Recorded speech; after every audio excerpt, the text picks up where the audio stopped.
ஆயக்கலைகள் 64 அதில் ஒரு முக்கிய கலையான ஜோதிட கலையின் மூலமாக என்னுடன் இணைந்துள்ள அன்பு நேயர்களுக்கு இனிய வணக்கம்ங்க. மகர ராசி நேயர்களுக்கு புதுசா அப்படி என்ன இருக்க போகுது, எப்பவும் போல வாழ்க்கை கீழேயே தான் போகுது அப்படின்னு கதரும் நேயர்களுக்கு ஒரு நல்ல செய்தி காத்திருக்குதுங்க. அந்த செய்தியை தெரிஞ்சுக்கிறதுக்கு முன்னாடி இந்த உலகை காக்கும் முருகப்பெருமானுடைய பாதம் தொட்டு வணங்கி வீடியோக்குள்ள போலாங்களா? என்னுடன் சேர்ந்து நீங்களும் இந்த மந்திரத்தை சொல்லிட்டே உங்களால் முடிஞ்சதுன்னா கமெண்ட் பாக்ஸில் ஒரு முறை கமெண்ட் பண்ணுங்க.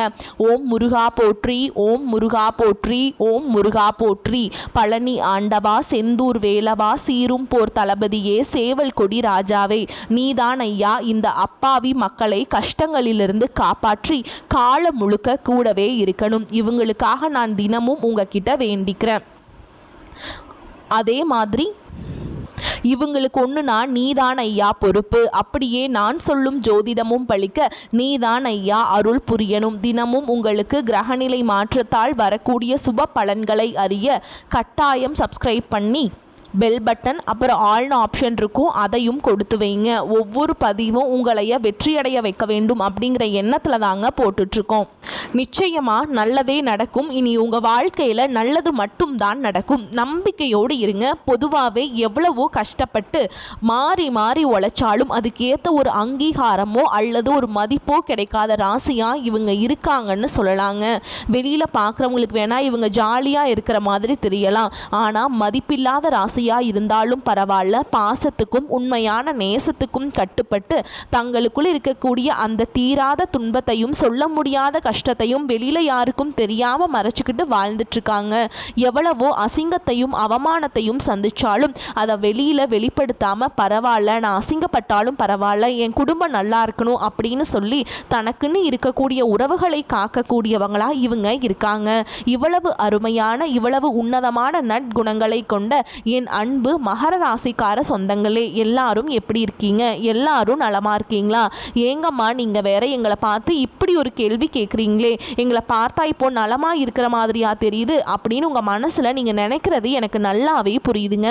மகர ராசிக்கார நேயர்களே, கலங்காதீங்க. உங்கள் வாழ்க்கையில் இப்போ இருக்கக்கூடிய இந்த கஷ்டமான சூழல் எல்லாமே பனிக்கட்டி போல கரைஞ்சு போக போகுதுங்க. இருண்டிருந்த உங்களுடைய வாழ்க்கையே இனி வெளிச்சமாக ஒரு அருமையான வாழ்க்கையாக மாறப்போகுது.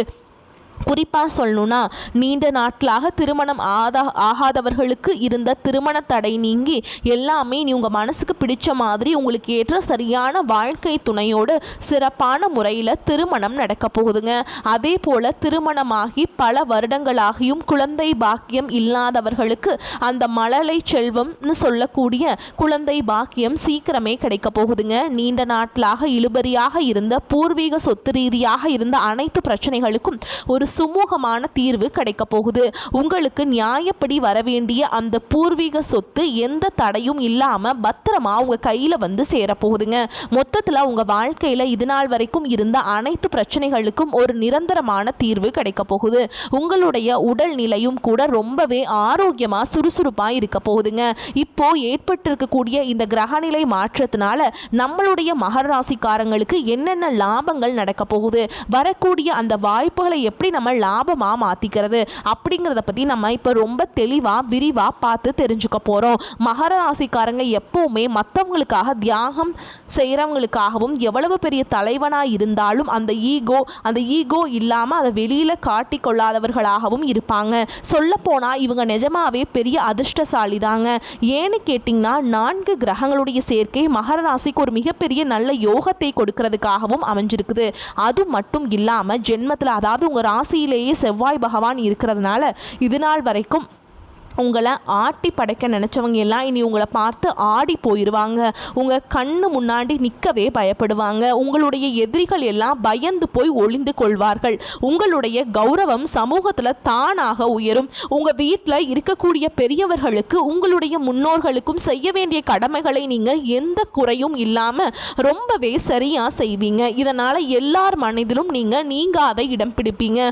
அடுத்ததாக உங்கள் ராசிக்கு 2வது வீட்டில் சுக்கிர பகவான் இருக்கிறது. உங்களுடைய அறிவு சும்மா பழிச்சுடுங்க. ரொம்ப புத்திசாலித்தனமாக சில சிக்கலான விஷயங்களை கூட அழகாக நயமாக கையாளுவீங்க. உங்ககிட்ட ஒரு சிறந்த மன கட்டுப்பாடு இருக்கும். தேவையற்ற இச்சைகள் சஞ்சலங்கள் எல்லாம் உங்களை விட்டு தானாக விலகி போகும். மகர ராசிக்கு இந்த நேரத்தில் உடல் நலத்தில் மட்டும் சின்னதாக ஒரு பயம் இருக்குங்க. ஆனால் பயப்பட வேண்டாம். அதுக்காக நீங்கள் தினமும் காலையில் கொஞ்சம் நடைப்பயிற்சி செய்யுங்க. முடிஞ்சால் பக்கத்தில் இருக்கக்கூடிய சிவாலயம் அப்படி இல்லைன்னா சித்தர் ஜீவ சமாதி பீடத்துக்கு அடிக்கடி போயிட்டு வாங்க. மனசை எப்போவுமே ஒரு கட்டுப்பாடோட அமைதியாக வச்சுக்கோங்க. இந்த காலகட்டத்தில் நீங்கள் செய்ய வேண்டிய வழிபாடு மற்றும் பரிகாரம் என்னென்னு பார்த்தீங்கன்னா, முடிஞ்ச வரைக்கும் உங்கள் வீட்டில் சாமி கும்பிடும்போது தீப ஆராதனை செய்யும்போது சாதாரண கற்பூரத்துக்கு பதிலாக வாசனை மிக்க பச்சை கற்பூரம் பயன்படுத்தி தீபம் ஏற்றுங்க. அது வீட்டுக்கு அவ்வளவு நல்லது. அதே போல் சனிக்கிழமைகளில் மறக்காமல் துளசி மாலை வாங்கி பெருமாளுக்கு சாத்துங்க. மகர ராசிக்காரங்க எவ்வளவுக்கு எவ்வளோ பெருமாள் வழிபாடு செய்கிறீங்களோ அவ்வளோக்கு அவ்வளோ நல்லது நடக்கும். உங்கள் கையிலிருந்து ஒரு துளசி மாலையாவது பெருமாள் கோவிலுக்கு போயிடணுங்க. அப்போ தாங்க உங்கள் வாழ்க்கையில் நினச்சது நடக்கும். அப்படி நீங்கள் செய்யும்போது உங்கள் வாழ்க்கையில் நல்லது நடக்கும். இந்த கெட்டதுங்க அப்படிங்கிற பேச்சுக்கெல்லாம் அங்கே துளி கூட இடமே கிடையாதுங்க. அடுத்ததாக ஒரு எளிமையான பரிகாரம், சொரக்கா என்று சொல்லக்கூடிய அடுத்ததாக ஒரு எளிமையான பரிகாரம். ஓகேங்களா? தேங்காய் வாங்கி அதை சுக்கு நூறாக உடைச்சி உங்கள் திருஷ்டியை போக்கிக்கலாங்க. இதில் என்ன விசேஷம்னா, நீங்கள் நிறைய சம்பாதிக்கிறீங்க அப்படின்னா டெய்லி கூட ஒரு தேங்காய் உடைக்கலாம், தப்பில்லை. இல்லை நாங்கள் இப்போதைக்கு கொஞ்சம் தான் சம்பாதிக்கிறோம் அப்படின்னா வாரம் ஒரு தேங்காய், குறிப்பாக சனிக்கிழமைகளில் உடைக்கலாம். இல்லைன்னா இப்போதைக்கு பணத்துக்கு ரொம்ப தட்டுப்பாடு இருக்குது அப்படின்னு சொல்கிறவங்க மாதம் ஒரு தேங்காய், அதுவும் உங்களுடைய ஜென்ம நட்சத்திரம் வரக்கூடிய அன்னைக்கு உடைக்கலாங்க. தினமும் நெற்றியில் சந்தனம் வச்சுக்கோங்க. முடிஞ்சால் உடலையும் கொஞ்சம் சந்தனம் பூசிக்கோங்க. இது உங்கள் வாழ்க்கையில் ஒரு பிரகாசமான எதிர்காலத்தை உருவாக்கும். இது நாள் வரைக்கும் உங்களை வேண்டான்னு சொல்லி உதறி தள்ளிட்டு போன சொந்த பந்தங்கள் எல்லாருமே இனி வரக்கூடிய காலங்களில் நீங்கள் தான் வேணும் அப்படின்னு உங்களை தேடி வர போகிறாங்க. நான் முன்னாடியே சொன்ன மாதிரி திருமணம் ஆகாதவர்களுக்கு திருமண தடை நீங்கி உங்கள் மனசுக்கு பிடிச்ச உங்களுக்கு ஏற்ற சரியான வாழ்க்கை துணையோடு கெட்டி மேளம் கொட்டும் திருமணம் நடக்க போகுது. குழந்தை பாக்கியம் இல்லாதவர்களுக்கு வீட்டில் தொட்டில் ஆடப்போகுது. குழந்தை பாக்கியம் கிடைக்க போகுதுங்க. பூர்வீக சொத்து ரீதியாக இருந்த அனைத்து வில்லங்கங்களுக்கும் பிரச்சனைகளுக்கும் ஒரு நல்ல தீர்வு கிடைக்க போகுது. உங்களுக்கு நியாயமாக வர வேண்டிய பூர்வீக சொத்து பத்திரமா உங்கள் கையில் வந்து சேரப்போகுதுங்க. இனி உங்கள் வாழ்க்கையில் கவலை கண்ணீர் சோகம் அப்படிங்கிற பேச்சுக்கெல்லாம் துளி கூட இடம் கிடையாதுங்க. சந்தோஷம் மட்டும்தான். படித்து முடிச்சுட்டு ரொம்ப நாளாக வேலை தேடிட்டு இருக்கக்கூடிய இளைஞர்களுக்கு உங்களுடைய படிப்புக்கும் தகுதிக்கும் ஏற்றால் போல ஒரு நல்ல கௌரவமான வேலை கிடைக்க போகுது. நீங்கள் தனியார் துறையில் வேலை செஞ்சீங்கனாலும் சரி அல்லது அரசு துறையில் வேலை செஞ்சீங்கனாலும் சரிங்க, உங்களுடைய தகுதிக்கும் திறமைக்கும் ஏற்றாற் போல பதவி உயர்வு மற்றும் சம்பள உயர்வுகள் எல்லாம் உங்களுக்கு இந்த காலகட்டத்தில் நிச்சயமாக கிடைக்க போகுதுங்க. உங்கள் வாழ்க்கையில் ரொம்பவே அருமையாக இருக்க போகுதுங்க வரக்கூடிய நாட்கள். உங்கள் மனசில் இருந்த சின்ன சின்ன ஆசைகள், பெரிய கனவுகள், இது எல்லாமே ஒவ்வொன்றா நிறைவேற போகுது. உங்களுடைய மனசில் இது நாள் வரைக்கும் இருந்த குழப்பம் நீங்கி தெளிவு அதிகரிக்க போகுது. புதுசா ஒரு நம்பிக்கை பிறக்க போகுது. மற்றவங்க பார்த்து இவனால் இது முடியாதுப்பா அப்படின்னு சொல்லி ஒதுக்கி வச்ச காரியத்தை கூட நீங்க ரொம்ப அழகா திட்டம் தீட்டி முயற்சி பண்ணி இந்த காரியத்தில் நீங்க ஜெயிச்சு காட்ட போறீங்க, வெற்றி அடைய போறீங்க. பழைய கவலைகள் எல்லாம் மெதுவா கொஞ்சம் கொஞ்சமா குறைய போகுது. குடும்பத்துல மறுபடியும் ஒற்றுமை ஏற்பட போகுது. இதனால் வரைக்கும் புருஷன் பொண்டாட்டிக்குள்ள இருந்த சண்டை சச்சரவுகள் எல்லாம் பனி போல விலக போகுது. மனசுல ஒரு பெரிய நிம்மதி ஏற்பட போகுது. உடல்நிலை ரொம்பவே ஆரோக்கியமாக இருக்க போகுதுங்க. காது, அந்த மூக்கு, தொண்டை இது எல்லாம் வந்து ரொம்ப பத்திரமா பார்த்துக்கோங்க. அதில் பிரச்சனைகள் வரக்கு வாய்ப்பு இருக்குது. அது மட்டும் கொஞ்சம் எச்சரிக்கைங்க. உங்களுக்கு வந்து நல்ல செய்திகள் உங்களை தேடி வரப்போகுது. பாதியிலே நின்று போன தடைப்பட்ட வேலைகள் எல்லாம் மடமடவென நடக்க போகுதுங்க. உங்களுடைய பொருளாதார நிலை மெதுவாக உயரப்போகுது. கையில் காசு தங்க ஆரம்பிக்கும். அதனால் சேமிப்பு செய்யணும் அப்படிங்கிற எண்ணம் உங்களுக்கு வரப்போகுதுங்க. உடல் சோர்வு, அசதி எல்லாம் குறைய போகுது. உங்களுடைய உறக்கம் நிம்மதியாக சீராக இருக்க போகுதுங்க. நல்ல உள்ளம் கொண்ட நல்ல மனிதர்களுடைய நட்பு உங்களை தேடி வரப்போகுது. சமுதாயத்தில் உங்களுடைய மதிப்பும் மரியாதையும் தானாக உயரப்போகுதுங்க. நீங்கள் வேலை பார்க்குற இடத்துல பாராட்டு உங்களுக்கு கிடைக்க போகுது. பல புதிய வாய்ப்புகள் உங்களை தேடி வரப்போகுதுங்க. உங்களுடைய கற்றல் திறன், அதாவது புதுசாக எதையாவது கற்றுக்கணுங்கிற ஆர்வம் அதிகரிக்க போகுது. குறிப்பாக ஆன்மீகத்தின் மீது உங்களுடைய ஆர்வம் அதிகரிக்க போகுதுங்க. உங்கள் மனசில் இருந்த பயம் குறைய போகுது. தன்னம்பிக்கை அதிகரிக்க போகுது. பழைய பிரச்சனைகளுக்கெல்லாம் ஒரு நிரந்தர தீர்வு கிடைக்க போகுது. குடும்பத்தில் மகிழ்ச்சி பொங்க போகுது. சுபகாரியங்கள் ஒன்று பின்னால் ஒன்று அடுக்கடுக்காக நடக்க போகுதுங்க. அதே மாதிரிங்க நீங்கள் செல்லக்கூடிய பயணங்கள் அது ஆன்மீக பயணமாக இருந்தாலும் சரி, தொழில் பயணமாக இருந்தாலும் சரி, உங்களுக்கு நன்மை தரக்கூடியதாக அமைய போகுது. வீண் செலவுகள், மருத்துவ செலவுகள் எல்லாமே குறைய போகுது. உங்களால் தீர்க்கமான முடிவுகள் எடுக்க முடியுங்க. இதனால் உங்களால் மன அமைதி கிடைக்குங்க. உறவுகளில் ஒருவருக்கொருவர் புரிதல் அதிகரிக்கும். உங்களுடைய முயற்சிகள் எல்லாமே வெற்றி பெறுங்க. இவ்வளவு நாளாக நீங்கள் காத்துட்ருந்த உங்களுடைய பொறுமைக்கான பலன் நிச்சயமாக உங்களுக்கு இந்த காலகட்டத்தில் கிடைச்சே தீரும். நீங்கள் எதிர்பார்க்காத இடத்திலிருந்து எதிர்பார்த்த உதவிகள் உங்களை தேடி வரும். எதிர்காலத்தை பற்றின நம்பிக்கை அதிகரிக்கும். உங்கள் வாழ்க்கையில் சந்தோஷம் என்றென்றும் நிலைத்திருக்க போகுது. உங்களுடைய ஆசைகள், கனவுகள் எல்லாமே படிப்படியாக நிறைவேற போகுது. சுருக்கமாக சொல்லணும்னா, உங்களுடைய வாழ்க்கையில் இது நாள் வரைக்கும் இருந்த அனைத்து கஷ்டத்துக்கும் ஒரு முற்றுப்புள்ளி, ஒரு தீர்வு கிடைக்க போகுதுங்க. நம்ம ராசி மண்டலத்தில் 10ஆவதாக இருக்கக்கூடிய ராசி தாங்க மகர ராசி.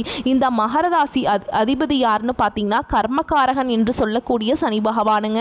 உத்திராட நட்சத்திரம் 2ஆம் பாதம், 3ஆம் பாதம், 4ஆம் பாதம், திருவோண நட்சத்திரம் மற்றும் அவிட்ட நட்சத்திரம் 1ஆம் பாதம், 2ஆம் பாதங்களில் பிறந்தவங்க மகர ராசியில் பிறந்தவங்களாக கருதப்படுறாங்க. நம்மளுடைய மகர ராசிக்காரங்களுக்கு நட்பு ராசியாக இருக்கக்கூடியவங்க யாருன்னு பார்த்தீங்கன்னா ரிஷபம், கன்னி, மகரம், மீனம், விருச்சகம். இவங்க எல்லாரும் மகர ராசிக்கு ரொம்பவே நெருக்கமாக நட்பு ராசியாக இருக்காங்க. பொதுவாகவே மகர ராசியில் பிறந்தவங்க வெளியில் பார்க்க கண்டிப்பாக இருந்தாலும் உள்ளுக்குள்ள மிகவும் இரக்க குணம் கொண்டவங்களாக இருக்காங்க. இவங்களுடைய அழகான நயமான பேச்சால எதிரிகள் எல்லாத்தையும் கூட நண்பனாக்கக்கூடிய அளவுக்கு இவங்க கிட்ட ஒரு தனி திறமை இருக்குதுங்க. இவங்களை பொறுத்த வரைக்கும் தன்னுடைய வாழ்க்கையில் 1000 பிரச்சனை இருந்தாலும் அதை பற்றி துளி கூட கவலைப்பட மாட்டாங்க. ஆனால் தனக்கு வேண்டப்பட்ட ஒரு நெருங்கிய உறவுக்கு ஒரு கஷ்டம் வருதுன்னு வச்சுக்கோங்க, அவங்க கூப்பிடாமலேயே ஓடி போய் உதவி செய்யக்கூடியவங்களா இவங்க இருப்பாங்க. தன்னுடைய குடும்பத்துக்காக தன்னுடைய ஒட்டுமொத்த வாழ்க்கையையும் அர்ப்பணம் செய்யக்கூடியவங்களா இருக்காங்க நம்மளுடைய மகர ராசிக்காரங்க. முதலாவதா குடும்பத்தை எடுத்துக்கலாங்க. இந்த காலகட்டம் குடும்ப வாழ்க்கை எப்படி இருக்குன்னு பார்க்கலாம். கணவன் மனைவிக்கிடையே இருந்து வந்த ஈகோ பிரச்சனை, கருத்து வேறுபாடுகள் எல்லாம் காணாம போக போகுது. கணவன் மனைவி இருவருமே நீயா நானு பார்க்காம ஒற்றுமையான வாழ்க்கையை வாழ போறாங்க. சில பேர் நினைப்பீங்க, ஐயோ எனக்கு திருமணம் ஆகலை, 30 வயசு ஆயிடுச்சு, தலைமுடி கூட நரைக்க ஆரம்பிச்சிருச்சு, எங்களுக்கு திருமணம் நடக்குமானே தெரியலையே, எங்கள் வாழ்க்கை இப்படியே போயிடுமா, எங்கள் வாழ்க்கையில் நல்லது நடக்கவே நடக்காதா அப்படின்னு நீங்கள் ரொம்பவும் குழம்பிகிட்ருப்பீங்க. அன்பு நேயர்களே, உங்கள் குழப்பத்தை தூக்கி போற்றுங்க. நிச்சயமாக இந்த காலகட்டத்தில் உங்களுக்கு இருந்த கடுமையான திருமண தடை நீங்கி உங்கள் வாழ்க்கையில் டும்னு திருமணம் நடக்க போகுதுங்க. இன்னும் சில பேர் கல்யாணமாகி 5-6 வருஷம் ஆயிடுச்சுங்க, குழந்தை பேரே இல்லைங்க, போகாத கோயிலில் பண்ணாத பரிகாரம் இல்லை, எங்களுக்கு குழந்தை பாக்கியம் கிடைக்குமா கிடைக்காதா, இல்லை எங்கள் வாழ்க்கை இப்படியே வெறுமையாக போயிடுமா அப்படின்னு கவலைப்பட்டுட்ருப்பீங்க. கவலைப்படாதீங்க. அந்த முருகப்பெருமானின் அருளால் நிச்சயமாக வரக்கூடிய நாட்களில் உங்களுக்கு மழலை செல்வம் அப்படின்னு சொல்லக்கூடிய குழந்தை பாக்கியம் கிடைக்க போகுது. கோர்ட்டு கேஸு வழக்கு அப்படிங்கிற விஷயத்தில் உங்களுக்கு சாதகமான தீர்ப்புகள் வரப்போகுதுங்க. நியாயம் ஜெயிக்கும். உங்கள் குடும்பத்தில் இவ்வளவு நாள் அவங்கள மதிக்காமல் இருந்தவங்க குழந்தைங்க நீ உங்களோட சொல்படி கேட்க போகிறாங்க. உன்ன மாதிரி ஒரு மகனை பெற்றதுக்கு நாங்கள் என்ன பாவம் பண்ணோமோ தெரியலையேன்னு சொல்லி வருத்தப்பட்ட உங்கள் அப்பா அம்மா எல்லாம் இனி உன்ன மாதிரி ஒரு தங்கமான மகனை பெற்றதுக்கு நாங்கள் பெரிய புண்ணியம் பண்ணியிருக்கணும்னு சொல்லி ஆனந்த கண்ணீர் விடுவாங்க. அந்த அளவுக்கு உங்கள் வாழ்க்கையில் ஒரு பெரிய மாற்றம் வரப்போகுது. உங்கள் வாழ்க்கையில் உங்களை வேண்டான்னு உதறி தள்ளி போன உறவுகள் எல்லாமே இப்போ நீங்கள் தான் வேணும் அப்படின்னு உங்களை தேடி உங்கள் வீட்டு வாசலுக்கே வரப்போகிறாங்க. பூர்வீக சொத்து ரீதியாக இருந்த அனைத்து பிரச்சனைகளும் சச்சரவுகளும் காணாமல் போக போகுது. உங்களுக்கு முறைப்படி வரவேண்டிய பூர்வீக சொத்து உங்கள் கையில் வந்து பத்திரமா சேரப்போகுது. மொத்தத்தில் உங்கள் வாழ்க்கையே அமோகமாக ராஜா மாதிரி இருக்க போகுதுங்க. நல்லா புரிஞ்சுக்கோங்க. உங்களுக்குன்னு வரவேண்டிய சொத்தாக இருந்தாலும் சரி, உறவாக இருந்தாலும் சரி, உங்களுக்குன்னு அந்த கடவுளால் எழுதப்பட்டது எதுவாக இருந்தாலும் சரிங்க, அதை மாற்ற முடியாதுங்க. உங்களுக்காக இருந்ததை நிச்சயமாக எப்போ சேரணுமோ அப்போ உங்ககிட்ட வந்து தாங்க சேரும். உங்களுடைய நல்ல எண்ணம் போல் உங்கள் வாழ்க்கையும் ரொம்பவே அருமையாக இருக்குங்க. பலர் நாங்கள் படித்து முடிச்சிட்டோம், ஆனால் படிப்புக்கேற்ற வேலை கிடைக்கல, எங்கள் வாழ்க்கை இப்படியே போனால் நாங்கள் எப்படி வாழ்க்கையில் முன்னேற முடியும், எங்கள் குடும்பத்தை நாங்கள் எப்படி காப்பாற்ற முடியும், கடவுளே எங்கள் வாழ்க்கைக்கு ஒரு நல்ல வழி காட்டுங்க அப்படின்னு நீங்கள் தினமுமே அந்த முருகரை வேண்டிக்கிட்டு இருப்பீங்க. கண்டிப்பாக அந்த முருகர் உங்களோட வேண்டுதலை கேட்டுக்கிட்டு தாங்க இருக்காரு. அதில் உங்களுடைய வேண்டுதலை நிறைவேற்ற அவர் வந்துட்டாருங்க. இனி வரக்கூடிய காலங்களில் காலங்களில் உங்களுடைய படிப்புக்கு ஏற்ற வேலை நிச்சயமாக கிடைக்க போகுது. அதுவும் உங்களுக்கு பிடிச்ச வேலை நல்ல கை நிறைய சம்பளத்தோட உங்களோட சொந்த ஊர்லேயே கிடைக்க போகுதுங்க. ஏற்கனவே நீங்கள் அரசு வேலைக்கோ இல்லை தனியார் வேலைக்கோ போயிட்டு இருந்தீங்கன்னா உங்களோட தகுதிக்கு ஏற்ற அளவுக்கு நல்ல சம்பள உயர்வு தருவாங்க. கூடவே பதவி உயர்வும் தருவாங்க. உங்கள் கூட வேலை செய்கிற சக ஊழியர்கள் உங்ககிட்ட ரொம்பவே சந்தோஷமாக பாசமாக பழகுவாங்க. மேல் அதிகாரிகள் உங்களை பாராட்டுவாங்கள, உங்களை புகழ்வாங்க, ஏன் உங்களுக்கு பரிசெல்லாம் கூட தருவாங்க. ஓகேங்களா? நீங்கள் தொழில் செய்கிற இடத்துலேருந்து அனைத்து பிரச்சனைகளுமே காணல் நீராக இருந்த இடம் தெரியாமல் மறைய போகுது. மொத்தத்தில் நல்லதே நடக்கும், நல்லது மட்டும்தான் நடக்கும். உங்களை பொறுத்த வரைக்கும் ஒரு பரிகாரம் சொல்கிறேன், நீங்கள் பண்ணுங்கள். வெள்ளிக்கிழமைகள் தோறும் துர்க்கை அம்மனுடைய ஆலயத்துக்கு போயிட்டு எலுமிச்சம்பழத்தில் தீபம் ஏற்றி வழிபாடு செஞ்சுட்டு வாங்க. கட்டாயமாக உங்கள் வாழ்க்கையில் முன்னேற்றம் வரும். வரக்கூடிய வாய்ப்புகளை தவற விட்டுறாதீங்க. கெட்டியாக பிடிச்சிக்கோங்க. வாழ்த்துக்கள். வாழ்க வளமோடு நலமோடு. நன்றி, வணக்கம்.